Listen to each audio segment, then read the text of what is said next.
तो आज का हमारा टॉपिक रहेगा जो हम यूनिट 5 ये स्टार्ट करने वाले हैं इसके अंदर एंटी डायबिटिक एजेंट। तो एंटीबायोटिक डायबिटिक एजेंट पे भी हम आज स्टडी करेंगे इंसुलिन और इसके प्रिपरेशन क्या है, तो उसके बारे में हम स्टडी करेंगे। तो सबसे पहली चीज़ आती है अपने पास समझने के लिए कि डायबिटीज़ क्या है, ठीक है, और एंटी डायबिटिक एजेंट किस तरीके से उसके ऊपर वर्क करते हैं। तो सबसे पहले हम समझते हैं डायबिटिक एजेंट क्या है। Agent which are use in the treatment of the diabetes are called as the anti diabetic agent. वो एजेंट जो कि डायबिटीज के ट्रीटमेंट में यूज में लिए जा रहे हैं उनको हम क्या कह रहे हैं, एंटी डायबिटिक एजेंट कह रहे हैं। They use to lower the blood sugar level in the patient suffering from the hyperglycaemia. तो किसके लिए यूज में लेंगे हम, जिनके अंदर ब्लड के अंदर जो शुगर का अमाउंट है वो पहले से ही बहुत ज़्यादा है, ठीक है। तो उसके लिए हम एंटी डायबिटिक एजेंट हम यूज करेंगे। These are also called as the anti hyper glycaemic agent. तो यहाँ पे एंटी हाइपर ग्लाइसेमिक हमारा क्या मतलब हो गया कि ब्लड के अंदर जो शुगर ज़्यादा है उसको हमें कम करने वाले एजेंट, उसी को हमने क्या बोल दिया, एंटी हाइपर ग्लाइसेमिक एजेंट। तो एंटी डायबिटिक एजेंट और एंटी हाइपर ग्लाइसेमिक एजेंट दोनों हम उसको बोल सकते हैं। इसी के बाद में हमारे पास इंपॉर्टेंट चीज आती है कि अगर ब्लड के अंदर अगर शुगर का अमाउंट बढ़ गया, ठीक है, अगर ब्लड के अंदर अगर शुगर का अमाउंट बढ़ गया, इसका मतलब हम क्या कह रहे हैं कि वहाँ पे हमारे पास कंडीशन क्या होगी, डायबिटीज मेलाइटस कंडीशन जनरेट होगी। तो डायबिटिक मेलाइटस कंडीशन कैसे जनरेट हो सकती है, it is a chronic metabolic disorder which is characterise by the hyper glycaemia. तो हाइपरग्लाइसेमिया का मतलब क्या हो गया कि एक हमारे अंदर जो मेटाबॉलिज्म हुआ तो वो कहाँ से स्टार्ट हो रहा है, हम खाना खा रहे हैं, खाना खाने के बाद वो डाइजेस्ट हो रहा है, उसकी वजह से ग्लूकोज हमारे अंदर फॉर्मेशन हो रहा है, शुगर का फॉर्मेशन हो रहा है, और अलग अलग सेल के अंदर जाके वो अपने आप में एनर्जी प्रोड्यूस कर रहा है। अब ये जो मेटाबॉलिक ऑर्डर है वही हमारे पास गड़बड़ा जाए, तो हमारे पास क्या हो गया कि ग्लूकोज है ब्लड के अंदर, जो शुगर है उसका अमाउंट हमारे अंदर ज़्यादा बढ़ गया, ठीक है। तो जिसकी वजह से हमारे अंदर डायबिटीज मेलाइटस कंडीशन हो जाएगी। एशा पेंटेड अगर यूरिनेशन करेगा तो वहां पे क्या होगा कि चीटियां आ जाती है, ठीक है। तो उसी को हम क्या कहते हैं कि डायबिटीज मेलाइटस का पेशेंट है। कॉमन साइड इफेक्ट के अकॉर्डिंग हम देखें तो कॉमन सिम्टम हमें यहाँ पे क्या दिखेंगे, पॉलीडिप्सिया। पॉलीडिप्सिया का मतलब क्या हो गया हमारे पास, उसको प्यास ज़्यादा लगेगी, ठीक है। प्यास ज़्यादा लग रही है मतलब उसके अंदर ग्लूकोज लेवल ब्लड के अंदर है, तो ब्लड अपने आप में क्या चाह रहा है, अपनी कंसिस्टेंसी को मेंटेन करने के लिए उसको डाइल्यूट करना चाहेगा, मतलब उसको पॉलीडिप्सिया हो जाएगा। पॉलीडिप्सिया मतलब उसको पानी की ज़्यादा ज़रूरत है। दूसरा पॉलीफेजिया कंडीशन जनरेट हो जाएगी। पॉलीफेजिया कंडीशन मतलब एक्सेस हंगर, उस पेशेंट को भूख ज़्यादा लगेगी, तो भूख के अकॉर्डिंग भी हम यहाँ पे इसको कंसिडर कर सकते हैं। पॉली यूरिया, उसको बार बार यूरिनेशन के लिए जाना पड़ेगा। तो यहाँ पे ये तीन मेन सिम्टम हैं जिसके अकॉर्डिंग हम डायबिटीज़ मेलाइटस को पहचान सकते हैं। सबसे अच्छा तो वही होता है कि जब वो यूरिनेशन करेगा तो चीटियाँ वहाँ पे हो जाती है, तो उसको डायबिटीज़ मेलाइटस हो सकता है। और उसी के अकॉर्डिंग हम कह रहे हैं उसके अंदर यूरिन के अंदर वहाँ पे शुगर ज़्यादा आ रही है। तो पॉलीडिप्सिया, पॉलीफेजिया और पॉलीयूरिया, ये सिम्टम हमको इसके अंदर पेशेंट के अंदर देखने को मिलेंगे। इसके बाद हम कहते हैं कि क्लासीफाई कर देते हैं डायबिटीज मेलाइटस। तो डायबिटीज मेलाइटस को भी हम दो टाइप से क्लासीफाई कर देते हैं। एक टाइप हमारे पास होता है इंसुलिन डिपेंडेंट, और दूसरा टाइप हमारे पास होता है जो इंसुलिन के पे डिपेंड नहीं है। इसका मतलब इंसुलिन तो बन रहा है, ठीक है, मगर फिर भी हमारे अंदर क्या है कि डायबिटीज उसके अंदर जनरेट है। तो फर्स्ट टाइप को हम कह देते हैं IDDM। IDDM का मतलब इंसुलिन डिपेंडेंट डायबिटीज मेलाइटस। इधर सेकेंड टाइप को हम बोल देते हैं NIDDM, मतलब non insulin dependent diabetes is mellitus. Generally first type हमको देखने को मिलता है बच्चों के अंदर, इसके अंदर हम बोल देते हैं इसको juvenile onset diabetes mellitus, occur in childrens, pancreatic beta cells are destroyed, और नो इंसुलिन सिक्रीशन। तो इसके अंदर जो टाइप 1 है, टाइप 1 के अंदर हमारे पास क्या हो गया, हमारे पास जो पेंक्रियाज है, तो पेंक्रियाज के अकॉर्डिंग भी हम देखें स्ट्रक्चर के अकॉर्डिंग, तो पेंक्रियाज के अंदर हमारे पास होता है आइसलैंड ऑफ लेगरेंस। तो आइसलैंड ऑफ लेगरेंस है, उसके अंदर भी हम तीन सेल की बात करते हैं, अल्फा बीटा और डेल्टा। अल्फा जो सेल है हमारे पास वहाँ से ग्लूकागॉन हमारे पास निकल रहा है, बीटा है इंसुलिन है, और डेल्टा हमारे पास है वो सीरोटोनिन हमारे पास वहाँ पे सिक्रीट कर रहा है। तो इनकी वजह से हमारे पास यहाँ पे हम कह रहे हैं बीटा सेल इंसुलिन निकाल रही है, और इंसुलिन और ग्लूकागॉन अपने पास में जो ब्लड ग्लूकोज लेवल है उसको बैलेंस कर रहा है। अब यहाँ पे कंडीशन जो टाइप 1 है, टाइप 1 के अंदर अपने पास क्या हो गया कि बीटा सेल ही अपने आप में जो आइसोलेंस और लेगरेंस है जो हमारे पास पैंक्रियाज है उसकी स्ट्रक्चर में से उनका डिस्ट्रॉय हो गया। जब वो डिस्ट्रॉय हो जाएंगे तो उसकी वजह से क्या होगा, हमारे पास इंसुलिन का सिंथेटिस ही नहीं हो पाएगा। तो इंसुलिन सिंथेटिक नहीं हो पाएगा तो इंसुलिन ब्लड के अंदर जो शुगर का अमाउंट है उसको कैसे बैलेंस करेगा। तो इस कंसेप्ट में हमें क्या देना पड़ेगा, पेशेंट को इंसुलिन के इंजेक्शन देने पड़ेंगे। तो टाइप 1 इंसुलिन क्या हो गया, जिसके अंदर हमारे पास बीटा सेल से इंसुलिन सिक्रिट हो ही नहीं रहा है, जिसकी वजह से हमें उसको इंसुलिन देना पड़ा है। टाइप 1 इंसुलिन हम कह रहे हैं जनरली जेनेटिक फॉर्म में भी मिल जाती है हमें को। जेनेटिक फॉर्म मतलब जहां से हमें जो कह रहे हैं जीन है जो ट्रांसक्रिप्शन करके यहाँ पे इसके लिए रेस्पॉन्सिबल है सिंथेटिस के लिए, वो जीन ही हमारे पास इफेक्टिव फॉर्म में वर्क नहीं करती। टाइप 2 के अंदर हम कह रहे हैं तो non insulin dependent diabetes mellitus, adult onset diabetes mellitus. Generally ये किसके अंदर हो रही है, एडल्ट केस में हो रही है और अकर इन द एडल्ट। मतलब उम्र के साथ साथ जो गलत एक्टिविटीज हैं, एक्सरसाइज न करना, मोटापा बढ़ जाना, इन सब की वजह से जो अपने खुद के मेटाबॉलिज्म को हमने बिगाड़ रखा है, वो अपने आप में टाइप 2 डायबिटीज है उसके लिए रेस्पॉन्सिबल होता है। तो लेस इंसुलिन सिक्रेटेड और द इंसुलिन रेजिस्टेंस। तो इंसुलिन रेजिस्टेंस का मतलब क्या हो गया, एक तो हम क्या कह रहे हैं कि इंसुलिन का सिक्रीशन कम हो रहा है टाइप 2 के अंदर। दूसरा हम क्या कर रहे हैं कि जो सेल इंसुलिन को एब्जॉर्ब करके जो ग्लूकोज इंटेक को बढ़ाने वाली थी, जो हमारे पास शुगर इंटेक है उसको बढ़ने वाला था, वो शुगर इंटेक हमारे पास क्या हो गया, कम हो गया। मतलब कि इंसुलिन के इफेक्ट की वजह से वहां पे जो इफेक्ट दिखना चाहिए था वो इफेक्ट वहां पे जनरेट नहीं हो रहा है, रेजिस्टेंस जनरेट हो गया है। तो इसकी वजह से टाइप 2 डायबिटीज होगी, cells does not response to insulin. अब वहां पे इंसुलिन तो पहुंचा ब्लड के साथ में, मगर सेल ने कोई रेस्पॉन्स वहां पे नहीं जनरेट किया। तो इस कंसिजन में हम ओरल हाइड्रोग्लाइसेमिक एजेंट यूज करेंगे। तो ओरल हाइड्रोग्लाइसेमिक एजेंट हमारे पास क्या कर रहे हैं कि वहां पे ग्लूकोज लेवल को ब्लड स्ट्रीम से सिंथेटिक फॉर्म में जो हम बाहर से दे रहे हैं वो उससे वो कंट्रोल हो रहा है। तो इस तरीके से हम टाइप 1 और टाइप 2 डायबिटीज को हम यहाँ पे क्लासीफाई कर देते हैं। इसी के अकॉर्डिंग मैंने तुम्हें बताया कि इंसुलिन के अकॉर्डिंग पेंक्रियाज की स्ट्रक्चर के अकॉर्डिंग अल्फा बीटा और डेल्टा सेल को बताया। अब यहाँ पे जनरली जो अपने आप में है कि इंसुलिन बन कैसे रहा है, ठीक है। तो इंसुलिन बनने के पीछे भी हम क्या देखते हैं कि जब बीटा सेल है तो ट्रांसक्रिप्शन हुआ अपने आप में, तो सेल के अंदर जो बीटा सेल है उसके अंदर ट्रांसलेशन ट्रांसक्रिप्शन हम जो कंसेप्ट लेते हैं उसके अकॉर्डिंग यहाँ से mRNA से अपने आप में मैसेज कहाँ पहुंचेगा अपने पास, रफ एंडोप्लाज्मिक रेटिकुलम। तो अब रफ एंडोप्लाज्मिक रेटिकुलम के पास में क्या होता है, अपने पास rRNA होता है। rRNA क्या करेगा अपने आप में, यहाँ पे इंसुलिन के सिंथेटिस के according peptide bond amino acid की चेन का जो सिंथेटिक ऑर्डर उसको मिला है उसके अकॉर्डिंग इंसुलिन के फॉर्मेशन के अकॉर्डिंग जो प्रिकर्सर फॉर्म में, तो प्रो इंसुलिन का फॉर्मेशन करेगा। तो प्रो इंसुलिन का वहां पे फॉर्मेशन हो गया, उसके साथ ही हम कहते हैं इसके अकॉर्डिंग गोल्जी बॉडी का फॉर्मेशन किससे होता है, ईआर से, जो अपने पास रफ एंडोप्लाज्मिक रेटिकुलम है। तो रफ एंडोप्लाज्मिक रेटिकुलम से जब गोल्जी बॉडीज का सिंथेटिक होता है तो उसके अंदर स्टोरेज फॉर्म में अपने आप में प्रो इंसुलिन वहां पे पहुंच जाता है जो कि प्रो इंसुलिन में कन्वर्ट हो जाता है। इसके बाद में जो प्रो इंसुलिन हमारे पास है उसी का अपने आप में जब सेल से अपने एक्सोक्राइन मेथड के अकॉर्डिंग वो सेल से पास होगा, ब्लड स्ट्रीम के अंदर आएगा। जब वो ब्लड स्ट्रीम के अंदर आएगा तो इंसुलिन जो अपने पास पेप्टाइडेज है, इंसुलिन पेप्टाइडेज जो एंजाइम हमारे अंदर ब्लड स्ट्रीम में मिल रहा है, वो ब्लड स्ट्रीम वाला एंजाइम क्या करेगा, उसको जो प्रो इंसुलिन है उसको इंसुलिन में कन्वर्ट करेगा।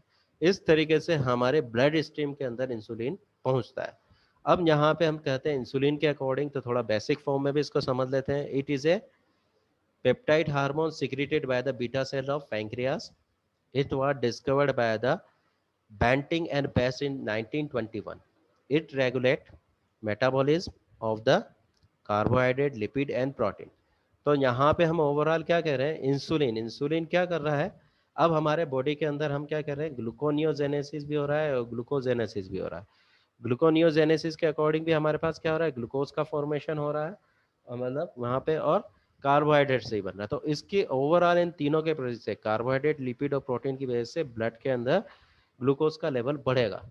तो इसको कंट्रोल करने के लिए इंसुलिन रेस्पॉन्सिबल है, जिसको सबसे पहले डिस्कवर किया बैंटेनी एंड बेस ने 1921।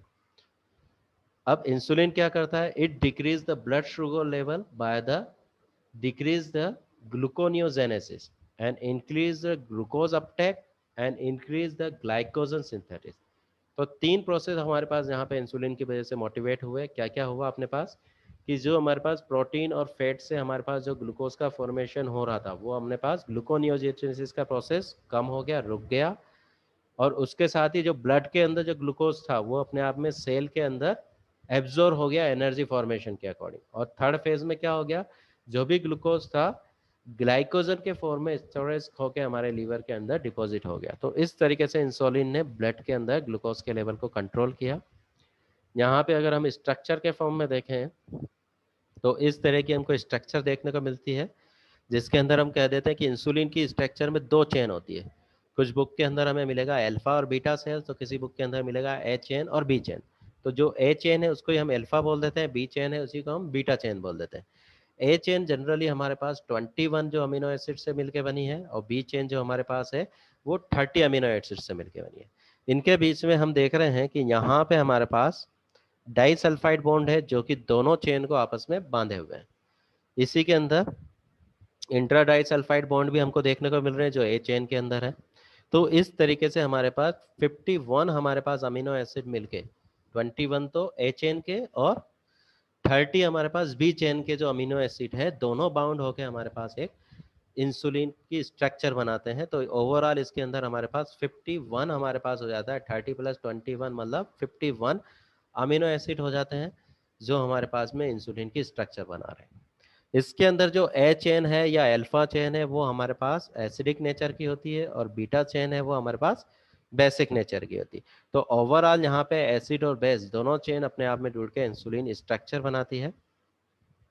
इसी के अकॉर्डिंग यहाँ पे देखें इट्स फुल स्ट्रक्चर आवाज इल्यूसिडेटेड बाय द सेंगर इन 1956। तो थ्योरेटिकली हमने क्या कहा कि इसको सबसे पहले किसने बनाया, सेंगर ने इसको स्ट्रक्चर को इल्यूसिडेट किया।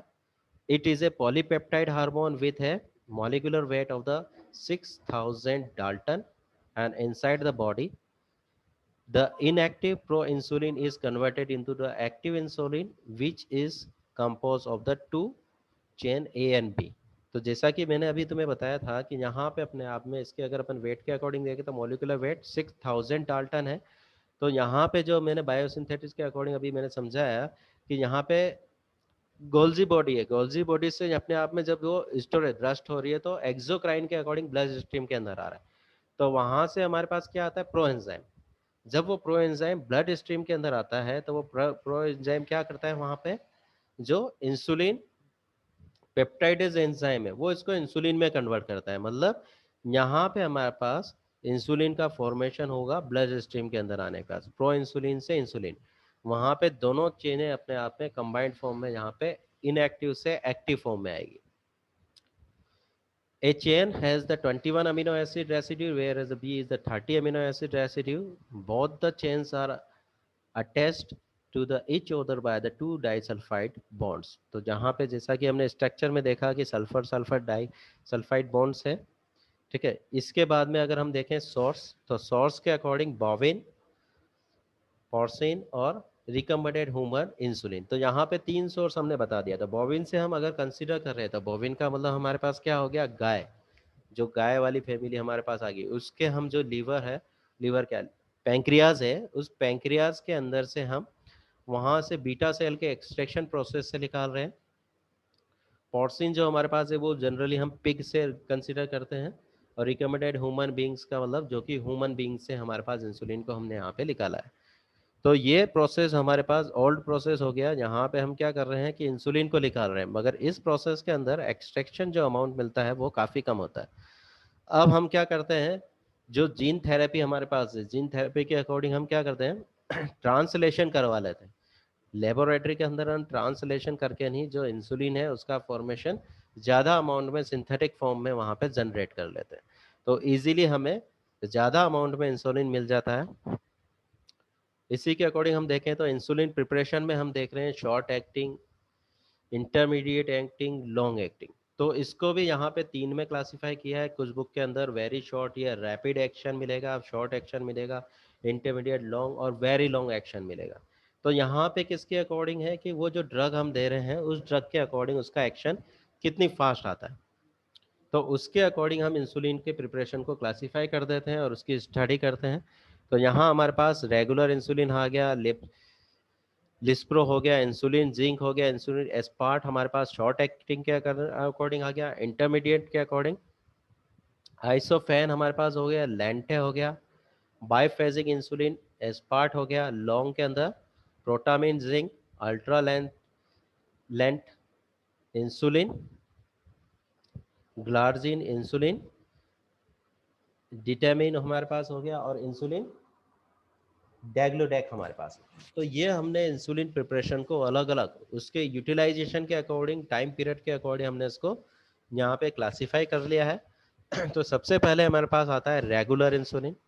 रेगुलर इंसुलिन अगर हम कह रहे हैं तो यहाँ पे हमारे पास आ गया also kate is the neutral और soluble insulin and rapid action with in 0.5 to 1 hour duration of action. आधे घंटे से 1 घंटे के अंदर इसका हमारे पास रिजल्ट आ जाता है। तो रेगुलर इंसुलिन हम क्या कर रहे हैं, कुछ पेशेंट को जैसे ही हमारे पास दिखता है कि ब्लड में ग्लूकोज लेवल गिर गया, तो वहाँ पे हम रेगुलर इंसुलिन उसको देते हैं, तो आधे घंटे के अंदर 1 घंटे के अंदर ही उसके अंदर रिजल्ट हमको देखने को मिल जाता है। जितना फास्ट हमारे को एक्शन देखने को मिलेगा, उसका जो ड्यूरेशन है उसके अंदर रुकने का, जो उसकी स्टेबिलिटी वाला है, वो एक्शन वहाँ पे घट जाता है, क्योंकि वो एक्शन फॉर्म में इंसुलिन वहाँ पे आ गया, तो उसका मेटाबॉलिज्म भी हमारे आप में फास्ट हो जाता है। नेक्स्ट आता है अपने पास लिस्प्रो इंसुलिन। लिस्प्रो इंसुलिन को हम कह रहे हैं तो rapid action with 6 to 8 hour duration of the action, तो 6 से 8 घंटे के अंदर इसका ड्यूरेशन ऑफ एक्शन रहता है। In the carboxyl terminal of the beta chain, lysine and proline residues are reversed and it is recombinant human insulin। तो recombinant human insulin के अंदर हम किसको कंसीडर करेंगे, लिस्प्रो इंसुलिन। तो लिस्प्रो इंसुलिन को तुम्हें याद रखना है। नेक्स्ट हमारे पास हो गया insulin zinc. It is a suspension of the insulin at zinc chloride having the 6 to 8 hours duration of action. Insulin और जिंक क्लोराइड का सस्पेंशन हमने बनाया हुआ है, उसको हम बोल रहे हैं इंसुलिन जिंक। नेक्स्ट आता है इंसुलिन एस्पार्ट। इंसुलिन एस्पार्ट क्या हो गया, synthetic form of the human insulin where a single amino acid proline B28 is replaced by the aspartic acid. It has the 3 to 5 hours duration of action। जैसा कि हमने अभी देखा insulin aspart के अंदर हम क्या करें, B28 में जो प्रोलिन है उसको हमने एस्पार्टिक एसिड से रिप्लेस कर दिया, तो सिंगल अमीनो एसिड से हमारे पास एस्पार्ट हमको मिल गया, इंसुलिन एस्पार्ट। तो वो अपने पास कहाँ आ गया, जैसा कि हमने स्ट्रक्चर में देखा, तो यहाँ 28 पोजीशन यहाँ पे दिख रहा है प्रोलिन, इसको हमने यहाँ पे एस्पार्टिक एसिड से चेंज कर दिया, तो हमको इंसुलिन एस्पार्ट यहाँ पे मिल जाएगा B28 पोजीशन पे। इसी के अकॉर्डिंग आता है अपने पास isophane insulin. Isophane insulin is also called as the neutral protamine Hagedorn insulin. It is intermediate action with it 18 to 28 hours duration of the action. It is composed of the zinc, protamine and regular insulin। तो जो हमने regular insulin अभी देखा था उस इनको तीनों को, मतलब ये ज़्यादा यूज में आने की बात कर रहे हैं हम, कि रेगुलर फेज भी हमारे पास आ गया, प्रोटीन का भी आ गया और जिंक का इफेक्ट भी हमको देखने को मिल गया। तो इसको हम NPH बोल देते हैं, NPH शॉर्ट में बोल देते हैं, तो इसको हम बोलते हैं आइसोफेन इंसुलिन। इसका ड्यूरेशन अगर हम देखें तो पूरा एक दिन हो गया, 18 से 24 आवर्स, जो कि काफ़ी सही है एक दिन के हिसाब से। इसके बाद आता है हमारे पास lente insulin. It is a intermediate action with 28 to 24 hour duration of action. It is compose of the acetate buffer, zinc and regular insulin. यहाँ पे अगर हम देखें लेंटे इंसुलिन और इसके अंदर आइसोफेन इंसुलिन, तो उसके अंदर जो डिफरेंट है अपने पास, इसके अंदर प्रोटामिन है, यहाँ पे हमारे पास एसिटेट बफर आ जाता है। ठीक है, बाकी का हम कंसेप्ट देखें, जिंक इसके अंदर भी है, रेगुलर इंसुलिन भी है, बस यहाँ पे एसिटेट बफर और लेंटे इंसुलिन के अंदर है, और आइसोफेन के अंदर हमारे पास प्रोटामिन आ जाता है। बाईफेजिक इंसुलिन एज पार्ट हम देखें तो it is A intermediate action with 24 hours duration of action। It is composed of the 30% soluble insulin aspart and 70% protamine bounded insulin aspart। तो यहाँ पे बाइफेजिक इंसुलिन का मतलब दो तरह की हमने इंसुलिन इसके अंदर लिख दिया है, जो भी एस्पार्ट फॉर्म में है 30% सोलुबल इंसुलिन एस्पार्ट और 70% हम कर रहे हैं प्रोटामिन बॉन्डेड इंसुलिन एस्पार्ट। तो इसको याद रखना है, यही अपने आप में जिसकी वजह से अपने आप में 24 आवर्स का ड्यूरेशन हमारे पास यहाँ पे देखने को मिल रहा है। Protamine zinc insulin, it is a composed of the insulin zinc chloride and protamine, its duration of action up to the 36 hours। तो एक दिन से ज़्यादा हो गया, ठीक है। अगर लॉन्ग ड्यूरेशन के लिए हमको देना है तो हम क्या कहेंगे, प्रोटामिन जिंक इंसुलिन हम यहाँ पे प्रिफर करेंगे लॉन्ग ड्यूरेशन के according. Ultra lente insulin, ultra lente insulin हमारे पास क्या हो गया, is contain the 65% of the lente insulin having the duration of action up to the 36 hours. तो यहाँ पे हमने 65% जो अल्ट्रा लेंटे है उसके अंदर हमने इंसुलिन में क्या मिलाया हुआ है, 65% लेंटे इंसुलिन है, जिसकी वजह से इसका ड्यूरेशन हमारे पास बढ़ गया है। नेक्स्ट इंसुलिन प्रिपरेशन आती है अपने पास इंसुलिन ग्लार्जिन। इंसुलिन ग्लार्जिन हमारे पास क्या हो गया, it is obtained by the addition of the 2 arginine residue in the beta chain carboxy terminal and by the replacement of the asparagine with the glycine in A21 position of the human insulin। A21 मतलब A के अंदर जो हमारे पास जो last वाला हमारे पास था वहां पे हमने चेंज किया, it has duration of action up to the 24 hours.